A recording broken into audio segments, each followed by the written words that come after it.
UDF ഗവൺമെന്റിന്റെ നല്ല കാര്യങ്ങൾ ജനങ്ങളിലെത്തുന്നത് വഴിതിരിപ്പിച്ചു വിടാനാണ് LDF ശ്രമിക്കുന്നതെന്ന് കേന്ദ്ര സഹമന്ത്രി KC വേണുഗോപാൽ.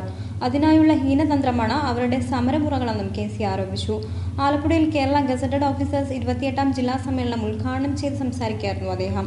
വരാനിരിക്കുന്ന പാർലമെന്റ് തെരഞ്ഞെടുപ്പിനെ ലക്ഷ്യം വെച്ചുകൊണ്ട് ഈ ഗവൺമെന്റ് ചെയ്യുന്ന നല്ല കാര്യങ്ങളെയെല്ലാം അവഗണിപ്പിക്കാൻ, ജനങ്ങൾക്ക് വേണ്ടി ഒരുപാട് നല്ല കാര്യം ചെയ്യുന്ന സർക്കാരിന്റെ നല്ല നേട്ടങ്ങൾ ജനങ്ങളിലേക്ക് എത്തിച്ചാൽ നമുക്ക് ബുദ്ധിമുട്ടാകുമെന്ന് മനസ്സിലാക്കി അതിനെ വഴിതിരിച്ചുവിടാനൊക്കെയുള്ള രാഷ്ട്രീയ പ്രചരണങ്ങൾ, ഹീനമായ തന്ത്രങ്ങൾ ഒക്കെ കേരളത്തിലെ പ്രതിപക്ഷം ആവിഷ്കരിച്ചുകൊണ്ട് മുന്നോട്ട് പോവുകയാണ്.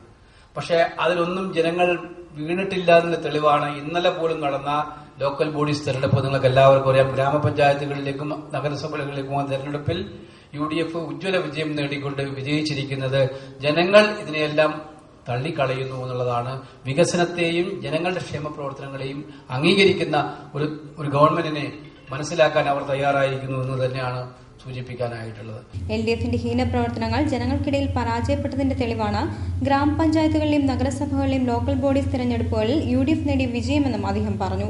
അതേസമയം കേന്ദ്ര സംസ്ഥാന പദ്ധതികൾ കേരളത്തിലെത്തുമ്പോൾ ചില MLAമാർ അതിന്റെ നേട്ടം സ്വന്തം കഴിവിലാണെന്ന് വരുത്തി തീർക്കുകയും ദോഷമുണ്ടെങ്കിൽ അവ കേന്ദ്ര ഗവൺമെന്റിന്റേത് മാത്രമാക്കി മാറ്റുകയും ചെയ്യുന്ന നടപടി സ്വീകരിക്കുന്നുണ്ടെന്ന് തോമസ് ഐസക് MLAയുടെ പേരെടുത്തു പറയാതെ അദ്ദേഹം പരാമർശിച്ചു.